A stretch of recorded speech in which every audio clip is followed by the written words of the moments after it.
Bu videoda sizlere para biriktirmenin kolay yönlerini ve kazandığınız, emek verdiğiniz paranın size katacak değerini anlatmak ve parayı nasıl biriktirebiliriz onları öğreteceğiz. Sizlere uzun zaman harcayarak araştırdığım ve gerçekten sana yararı olacak şekilde oluşturduğum bu videoyu sonuna kadar izlemenizi tavsiye ediyoruz. Toplamda 15 adet maddeden oluşan, para biriktirmenin kolay yönlerini sizlere aktaracağız. Bu videoyu 3 parçaya böleceğiz ve bir oynatma listesi şeklinde yapacağız. Buradaki amacımızı sizi tek bir videoda sıkmak istemiyoruz. Oluşturduğumuz oynatma listesini kaydedebilir ve sonradan izleme imkanına sahip olacaksınız. Değerli arkadaşlar, bu videoların size bir faydası olduğunu düşünürseniz kanalımıza abone olabilir ve videoları beğenebilirsiniz. O zaman geçelim. Hepimizin yapması gereken bir takım bütçe planlamaları var. Aylık harcamalarımız ve günlük giderlerimizi ince detaylarıyla hesaplayıp kazandığımız parayı gereksiz harcamalardan kaçınarak kullanmaya çalışıyoruz. Bu bütçe planlamalarını dikkatle yapıp, gelecek planlarımız için de para biriktirmeye uğraşıyoruz. Genelde ay başında yaptığımız bütçe planlamaları ile ay sonundaki durum birbirine uymuyor ve bu da para biriktirmemizi oldukça zorlaştırıyor. Ancak kolayca para biriktirmenin yolları var. Hadi gelin, para biriktirmek için neler yapmamız gerektiğine bakalım. Birinci olarak, birikiminizde yapacaklarınıza karar vermeniz gerekmektedir. Neden para biriktirmek istediğinizi düşünerek başlamalısınız. Birikiminizi nereye harcayacağınıza karar verdiğinizde hem ne kadar birikim yapmanız gerektiğini de belirlemiş olursunuz hem de para biriktirmek için kendinizi motive etmeniz kolaylaşır.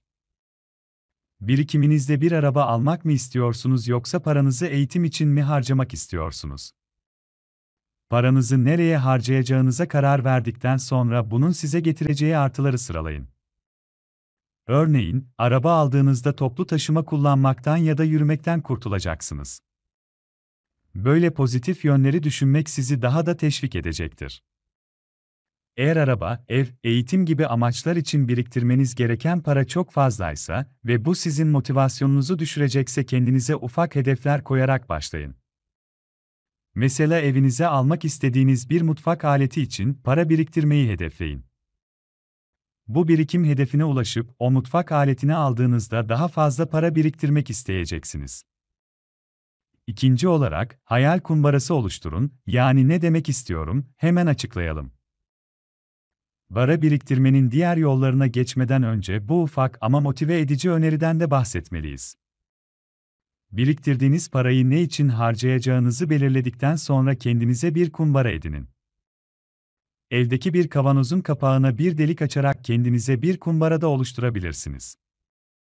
Böylece kumbara almak için harcayacağınız paradan da tasarruf etmiş olursunuz. Kumbaranın üstüne biriktirdiğiniz parayla almak istediğiniz şeyin adını da yazmayı unutmayın.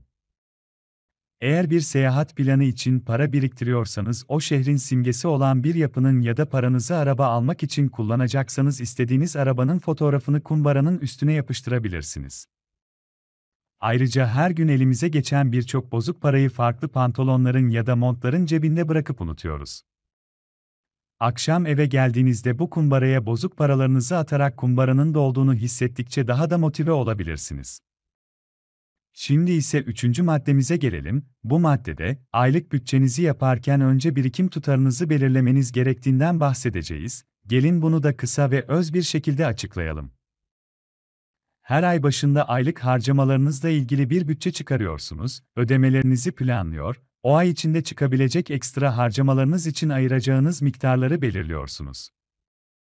Tüm bu planlamalar sonrasında kalan paranızı da ay sonunda birikim hesabınıza aktaracağınızı düşünüyorsunuz. Ancak harcamalarınızdan kalan parayı ay boyunca farklı ihtiyaçlarınız ve istekleriniz için kullanabiliyorsunuz. Bu yüzden de ay sonunda birikim için ayırdığınız parayı harcamış oluyorsunuz. Bunu engellemek için bütçenizi planlarken tersten düşünebilirsiniz. Öncelikle birikim için ayıracağınız tutarı belirleyip kalan paranızı zorunlu ödemelere ve ekstra harcamalara ayırarak ilerlemek daha kolay bir para biriktirme yöntemi olacaktır. Ayırdığınız tutarı ayrı bir hesaba yatırmak o parayı biriktirmenizi kolaylaştıracak. Dördüncü olarak, yatırım hesabı açın. Bunun için sizlere daha önce oluşturduğum borsaya giriş, borsada nasıl para kazanabiliriz videomuzu açıklama kısmına bıraktım. İlgisini çeken dostlarım izleyebilirler. Dördüncü maddemizde yatırım hesabı ve harcanan parayı yatırımlarda değerlendirme ile ilgili kritik bilgileri paylaşacağız. Bütçenizi planlarken birikim için ayırdığınız parayı günlük kullanım hesabınızda tutarsanız, ay sonuna kadar bu parayı harcama ihtimaliniz yüksek olur.